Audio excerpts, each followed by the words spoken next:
Up next, Dirac. Please welcome Phil Aronshtein.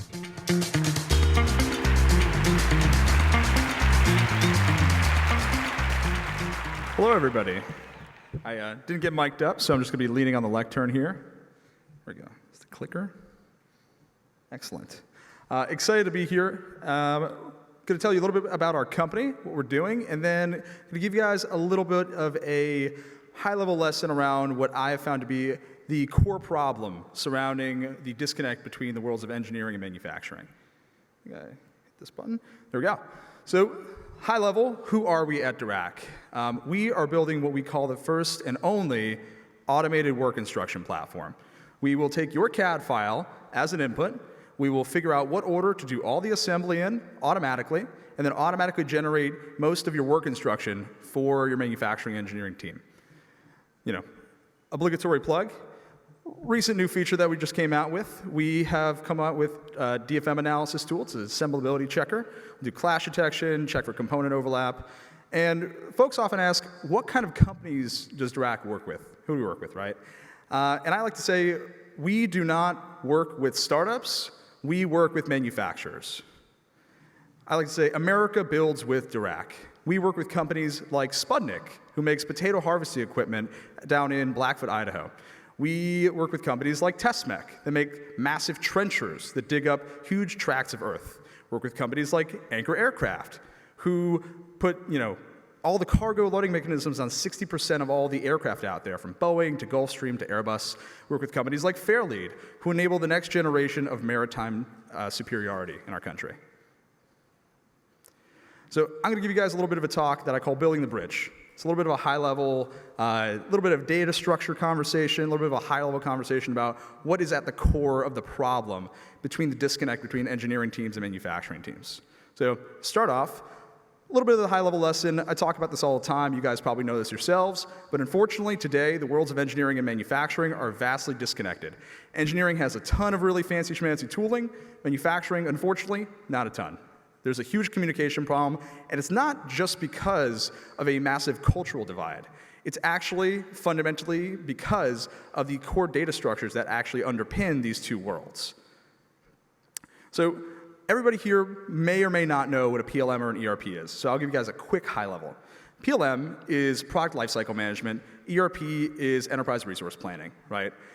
If you guys have heard these words, these are very common words thrown around this world. The engineering world is dominated by and governed by the PLM. This is what CAD basically pushes and pulls from. And then the ERP is what powers the manufacturing world. And so why does this matter? These are sort of the three dominant players in each. High level, you can make arguments that maybe there's some other ERPs that matter, maybe some other PLMs that matter. I would generally argue against it, but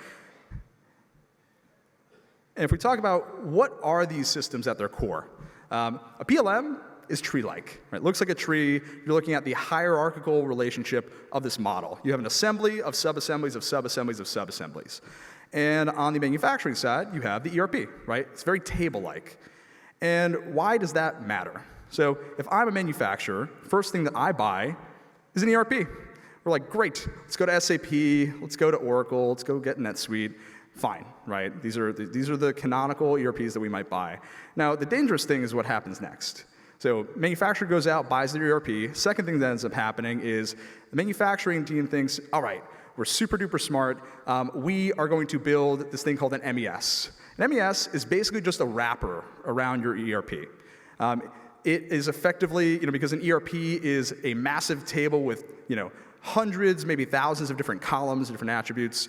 Your ERP is this massive unwieldy thing, and you want an MES to basically have operators or different people at your facility to be able to easily throw information into your ERP. So, company says, all right, let's get 200 software engineers.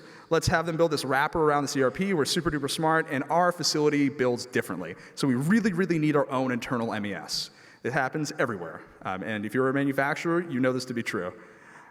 This is problematic because what happens next is they say, all right, our MES needs some CAD information. It needs to be model-based. It's got to have some 3D context. Let's try to take our MES and extend it leftwards to the CAD world. It's like that happens every time, and every single time they try to do that, it fails. Why? right? We run into this at every company we work with, especially at the enterprises. They wonder, what's going on? Why do we have a crazy mess in our ERP? Why do we have the same bolt with 10 different part numbers? Like, what is going on? Why is this just such a ridiculous mess? It's actually fundamentally because of these data structures. So it is mathematically impossible to go from a flat table-like data structure to a tree. It's crazy.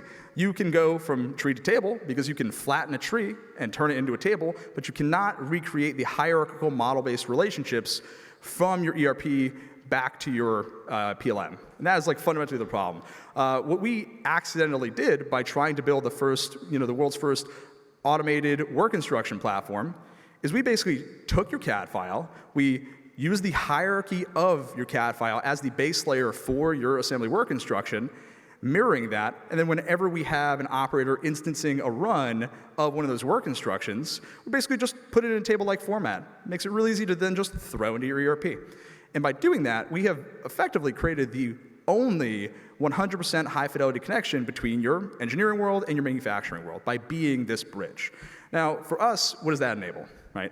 It enables us to build other deeply contextually aware applications. This is us going from a point solution for automating work instructions to a platform. Us going into automated maintenance and repair instructions, factory layout planning, DFM, and driving context from different parts of the facility, different teams on your engineering side to your manufacturing side and vice versa. Classic problem is that your manufacturing team has no real good way to drive context and information back to your engineering team. But this deep connection enables that. And that is what we end up driving. This is what I like to call context-aware production planning. I'll say it again. Context-aware production planning. Unfortunately, you have tons and tons of different silos with different systems of record that do not talk to one another because of the fundamental problems that I just dove into there. And so the way that I like to talk about this, the way I like to explain it, just so people really, really get it, is with an analogy that I like to use to three blind men and an elephant.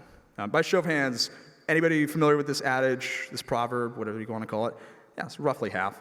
I like to describe it as three blind men and an elephant. Just a little bit about it. Let's say there are three blind men surrounding an elephant, right? First blind man feels the trunk, says, oh, this must be a snake. Second blind man feels the tail, says, oh, it's got to be a piece of string. Third blind man feels the leg, says, oh, it's got to be a tree trunk. But fundamentally, they all have different pieces of context around this elephant. They have different pieces of that puzzle. And to me, that represents the fundamental problem we have in manufacturing. You have different people. You have manufacturing engineers, operators, industrial engineers, people doing procurement. You end up having people having different pieces of the puzzle without an accurate picture of how to connect their different pieces of information and context to one another and drive value towards one another. And so, as I said, these different people are the blind men in your manufacturing facility, and the factory is the elephant, right? The factory is the elephant. It is this deeply, vastly interconnected, web of context and different pieces of information that one wishes could be deeply interconnected through a nest of different context-aware applications. And so the way that we look at what we're building as a company, as a team, as a platform, is we are building the high-speed rail for the modern American manufacturer, and this is the track. It is the PLM, the ERP, the EMES, the vast world of different interconnected pieces of data. And by building context-aware applications driven by a bunch of really great technology, we're able to take different pieces of context and surface that at other parts of the facility, into other team members' lives, and different applications that end up being able to automatically update as you end up basically doing your factory layout planning or your work instructions or your DFM. And that's it. Thanks.